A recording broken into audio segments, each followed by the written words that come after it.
Hello everyone, welcome back to our channel. ఇవాళ వీడియోలో అయితే ట్రూటీ ఫ్రూటీని ఈజీగా ఇంట్లో ఎలా ప్రిపేర్ చేసుకోవాలి అనేది చూద్దాం. బిగినర్స్కి కూడా అర్థమయ్యే విధంగా టైంను, వాటర్ను అన్నిటినీ కూడా ఎలా వేసుకోవాలి అనేది ఈరోజు వీడియోలో చూద్దాము. చాలా ఈజీ అండి ప్రిపేర్ చేసుకోవడం. వీడియో చూసాక మీరే అంటారు, ఎన్ని రోజులు ఎందుకు బయట నుంచి కొనుక్కొచ్చుకున్నాము, ఎంత ఈజీగా ప్రిపేర్ చేసుకోవచ్చు కదా అని. నిజంగా అంత ఈజీగా ప్రిపేర్ చేసుకోవచ్చు. వీడియోలకు వెళ్ళే ముందు మీరు ఫస్ట్ టైం కనుక మన ఛానల్ చూస్తున్నట్టయితే మన ఛానల్ సబ్స్క్రైబ్ చేసుకొని పక్కనే ఉన్న బెల్ ఐకాన్ ఉంది కదా, దాన్ని క్లిక్ చేస్తే మేము ఎప్పుడు వీడియో పెట్టినా ముందుగా నోటిఫికేషన్ అనేది వస్తుంది. ముందుగా ట్రూటీ ఫ్రూటీ చేయడానికి బాగా పచ్చిగా ఉన్న బొబ్బాస్కాయని తీసుకోవాలి. కొంచెం కూడా పండు ఉండకూడదు, బాగా పచ్చిగా ఉండాలి. కొబ్బరిని కట్ చేస్తే ఎంత గట్టిగా కట్ అవుతుందో అంత గట్టిగా మనం తీసుకున్న బొబ్బాస్కాయ కూడా అంతే పచ్చిగా ఉండాలి. దీనికి పచ్చి బొబ్బాస్కాయ అయితేనే మనం చేసుకునే రెసిపీ అనేది చాలా బాగా వస్తుంది. ఎక్కడ కూడా కొంచెం కూడా పండు ఉండకూడదు. మళ్ళీ ఒకసారి చెప్తున్నాను, పచ్చి బొబ్బాస్కాయని శుభ్రంగా ఒకసారి పైన వాష్ చేసేసి స్కిన్ అంతా కూడా పీల్ చేసేసుకోవాలి. ఈ విధంగా స్కిన్ అంతా పీల్ చేసుకున్నాక మధ్యలోకి కట్ చేసి మధ్యలో ఉన్న గింజలను కూడా తీసేసేయాలి. చూడండి, కట్ చేసేటప్పుడు మీకే తెలుస్తుంది కదా ఇది ఎంత గట్టిగా కట్ అవుతుంది అనేది. ఇంత గట్టిగా ఉంటేనే మనం చేసుకునే ట్రూటీ ఫ్రూటీ క్రంచీగా వస్తాయి. లోపలున్న గింజలన్నిటినీ కూడా తీసేసి ఇది కట్ చేసుకునేటప్పుడు కూడా ముక్కలన్నీ కూడా ఈవెన్గా వచ్చేట్టుగా కట్ చేసుకోవాలి. ఏమాత్రం ఒక ముక్క పెద్దగా ఒక ముక్క చిన్నగా కట్ చేసినా మనం చేసుకునే ట్రూటీ ఫ్రూటీ అంత చూడటానికి బాగోదు. అలాగే ఒక ముక్క తొందరగా ఉడుకుతుంది, ఒక ముక్క లేటుగా ఉడుకుతుంది. అలా కాకుండా ముక్కలన్నీ కూడా ఈవెన్గా వచ్చేట్టుగా కట్ చేసుకోండి. ముక్కని ఈ విధంగా కట్ చేసిన తర్వాత పైన పార్ట్ ఉంటుంది కదా, ఆ లేయర్ వరకు తీసేసేయండి. అంటే కొంచెం స్పాంజీగా తెల్లగా ఉంటుంది, అంతవరకు తీసేసేయండి.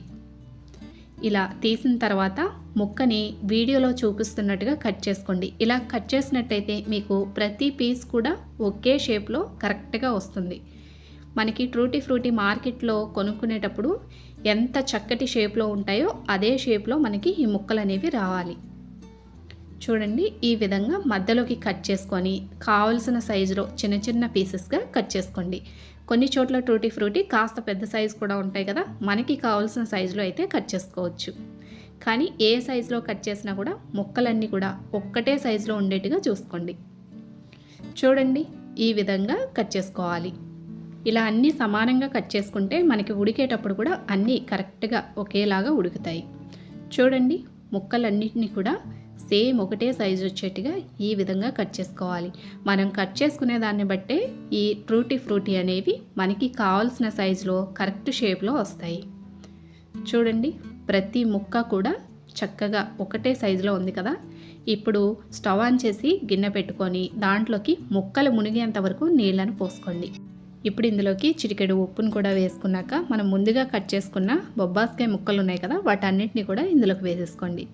వేసుకొని స్టవ్ని హై ఫ్లేమ్ మీదే పెట్టి 5 నుంచి 7 నిమిషాల వరకు కలుపుతూ వీటిని ఉడకనివ్వండి.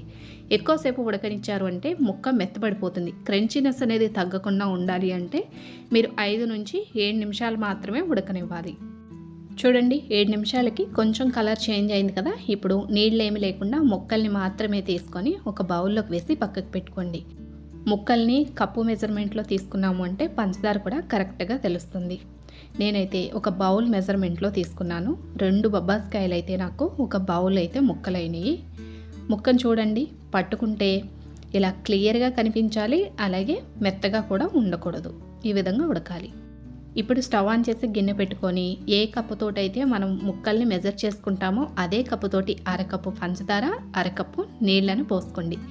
చెప్పాను కదా నేను బౌల్ మెజర్మెంట్లో తీసుకున్నానని. అదే బౌల్తో హాఫ్ వరకు పంచదారను వేసాను, అదే బౌల్తో హాఫ్ వరకు వాటర్ని వేసాను. వాటర్ పోసిన తర్వాత స్టవ్ని హై ఫ్లేమ్లోనే పెట్టి 12 నిమిషాలు మరగనిచ్చాము అంటే పాకం అనేది కొంచెం చిక్కుపడుతుంది. అంటే మనం ఇలా టచ్ చేస్తే స్టిక్కీనెస్ అనేది రావాలి. ఈ విధంగా ఇలా వచ్చిన తర్వాత స్టవ్ని హై ఫ్లేమ్లోనే పెట్టుకోండి. ముందుగా ఉడకబెట్టి పక్కకు పెట్టుకున్న బొబ్బాస్కాయ ముక్కలు ఉన్నాయి కదా, వాటన్నిటిని కూడా ఇందులోకి వేసుకొని స్టవ్ని హై ఫ్లేమ్లోనే పెట్టి 5 నుంచి 6 నిమిషాలు కలుపుతూ ఉడకనివ్వండి. స్టవ్ని మాత్రం సిమ్లో పెట్టొద్దు. మీరు స్టవ్ని సిమ్లో పెట్టారు అంటే ముక్కలు అనేవి మెత్తబడిపోతాయి. అంటే స్లోగా కుక్ అవుతుంది కదా, ముక్క మెత్తబడిపోతుంది అనమాట. పంచదార పాకం పట్టడం కోసమే మనం ఈ 5-6 నిమిషాలు కూడా ఉడకనివ్వడం. చూడండి, 5-6 నిమిషాలకి పంచదార పీల్చుకొని ముక్క అనేది ఈ విధంగా ఉంటుంది.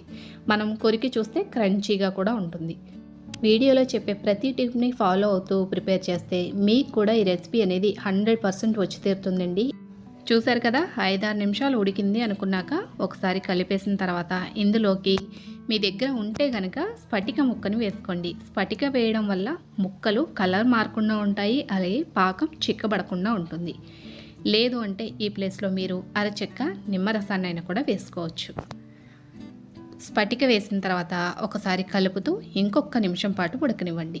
చూడండి, ఈ విధంగా కలర్ అనేది చేంజ్ అవ్వకుండా ఉండడం కోసమే మనం స్ఫటిక వేసాం.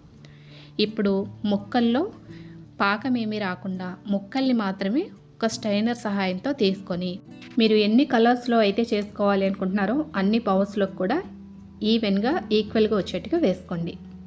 నేనైతే 3 కలర్స్లో చేయాలి అనుకున్నాను. 3 బౌల్స్లో వేసాను. ఫస్ట్ బౌల్లో వచ్చేసి రెడ్ కలర్ 1/2 టీ స్పూన్ వరకు రెడ్ కలర్ని వేసాను. రెడ్ కలర్ వేసాక నాన్ స్టాప్ కలుపుతూ ఉన్నామంటే ఈ విధంగా మనకి రెడ్ కలర్లో ట్రూటీ ఫ్రూటీ అనేది రెడీ అయిపోతుంది. నా దగ్గర ఉన్న కలర్స్ మాత్రమే నేను ప్రిపేర్ చేస్తున్నాను. మీకు నచ్చిన కలర్లో మీరు ప్రిపేర్ చేసుకోవచ్చు. ఇంక ఇక్కడ గ్రీన్ కలర్, అది కూడా ఒక 1/2 టీ స్పూన్ వేసి ముక్కలకి బాగా ఈ కలర్ పట్టేట్టుగా కలిపేసుకోవడమే. చూడండి ఎంత మంచి కలర్లో గ్రీన్ కలర్ వచ్చిందో కదా. ఇదే విధంగా ఇంకొక కలర్ ఉంది, ఆ కలర్ను కూడా 1/2 టీ స్పూన్ వరకు ఎల్లో కలర్ వేసాను నేను. ఎల్లో కలర్లో కూడా ట్రూటీ ఫ్రూటీని చేసుకుంటే 3 కలర్స్ కాంబినేషన్ చాలా బాగుంటుంది. లేదా మీ దగ్గర ఉన్న ఫుడ్ కలర్ని బట్టి మీకు కావాల్సిన కలర్లో ప్రిపేర్ చేసుకోవచ్చు. చూడండి, ఎల్లో కలర్ కూడా వేసాక ఒక్కసారి కలిపేసుకున్నాము అంటే ఎల్లో కలర్లో ట్రూటీ ఫ్రూటీ కూడా రెడీ అయిపోయింది. ఇప్పుడు ఒక ప్లేట్ తీసుకొని దాని మీద ఒక టిష్యూ పేపర్ని వేసుకోండి, లేకపోతే న్యూస్ పేపర్ని అయినా కూడా వేసుకోవచ్చు. వేసుకొని మనం ప్రిపేర్ చేసుకున్న ట్రూటీ ఫ్రూటీ ఉన్నాయి కదా, ఒక్కొక్క కలర్ని ఒక్కొక్క ప్లేట్లో చల్లారనివ్వండి. ఇది స్పూన్ కలిపేటప్పుడు కానీ ఆరబెట్టుకునేటప్పుడు కానీ ఒకదానికొకటి కలవకుండా చూసుకోండి. అప్పుడే మనకి కలర్ అనేది ఒకదాని నుంచి ఒకదానికి అంటుకోకుండా ఉంటుంది. మనం ప్రిపేర్ చేసుకున్న ఎన్ని కలర్లు అయినా సరే ఇలా సపరేట్ ప్లేట్లలో టిష్యూ పేపర్ కానీ న్యూస్ పేపర్ కానీ వేసి పూర్తిగా చల్లారనివ్వాలి. అలాగే 12 అవర్స్ పాటు వదిలేసేయాలి. అప్పుడు మనకి ముక్కలకి పంచదార పాకం అనేది బాగా పీల్చుకొని ముక్కలు డ్రైగా అవుతాయి అన్నమాట.